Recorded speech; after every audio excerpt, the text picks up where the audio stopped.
Alright, I'm back out in the garage. 66 U302 Super. I don't remember where I left off in the last video. I think I'm pretty sure I was still chucking around with oil pressure sending unit and oil pressure and stuff. It's the Saturday before Mother's Day. I've been working on Troy-built pony and a Super Bronco, trying to get them up and going. Carburetor woes, and Super Bronco had some belt issues and mouse nests up in the shroud. Anyhow, check my garden or my garage video list for updates on that. But 302 Super,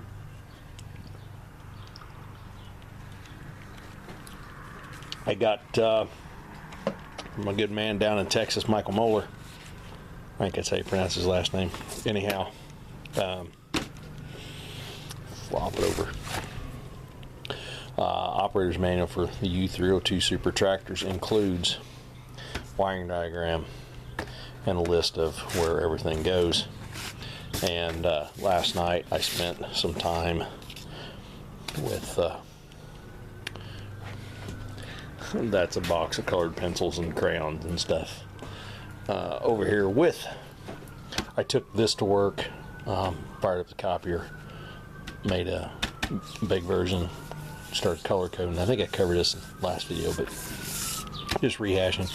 Anyway, just making sure that everything on the gauge side was wired properly, distributor was wired properly, etc. The next big thing will be to jump over to wherever the light switch is at. Here, maybe that might be the light switch. I don't know. And make sure that all this mess for lights is right, because it is currently, here's the light switch. It is currently not wired right. It's not wired to anything. And then I got this thing here that I don't know exactly where it goes either. There's part of me kind of thought maybe that it was tied into that, but I don't know. Because it's tied in down there as well. So I got to do a little more research into the rest of the wiring.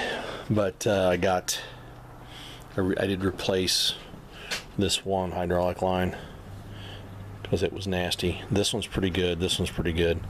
I was not a big fan of this rubber line with hose clamps, but after looking at the book, that was factory.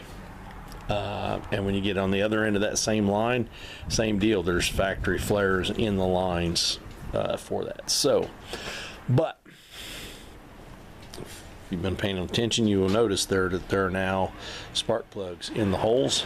I finally decided, you know what? It was pushing oil up to the rocker arms. It's got to be pumping oil. Let's give it a shot. So I will be honest, my first attempt, not knowing which way the sparkinator spun, I had 2 and 3 backwards. It did start, it did run, sounded horrendous. It was tough to get started, but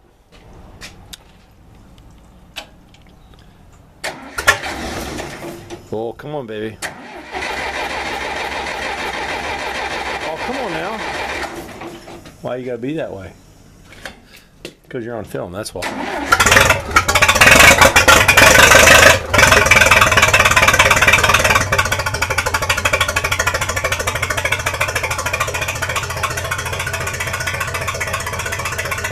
She lives. She sounds pretty dang good. I did go back with the Napa sending unit. It is showing oil pressure. Now, to be honest, with it off, with the key on, it shows about 20 pounds. So, but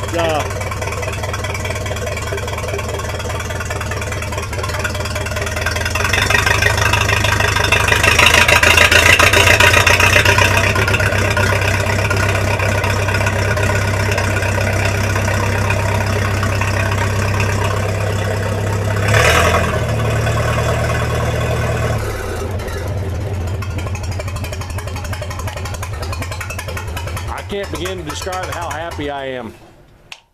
That she sounds good. She's showing oil pressure.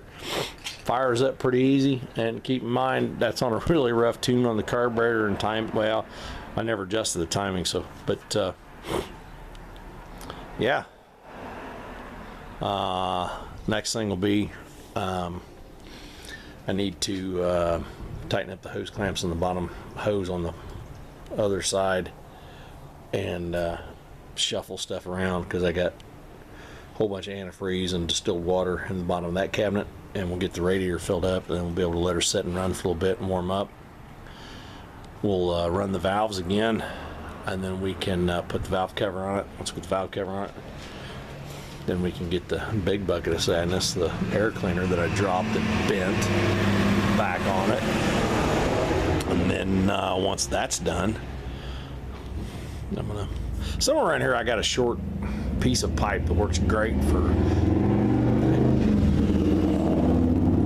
a temporary pipe, better than that thing. But we'll have to get I think a Massey Ferguson 90 muffler, 90 diesel muffler. It's got the right inlet pipe diameter, and it's got enough length on the inlet side to get up so it looks right. The Stens makes one, and Stanley's I haven't been able to locate Stens I can get, but I need to get a good muffler for it, because Dad's not going to want to run with a straight pipe on it. As deaf as he is, he's not going to like that. But anyhow, yeah, it's been a long road, but we're making progress. I'd love to get the wiring figured out on the light switch so we can get the lights working, and then fire up the old buffer and buff out the paint on as much of it as I can, and just see how good we can make the old girl look. So anyhow, that's where we're at on the 1966 U302 Super. I'll be back.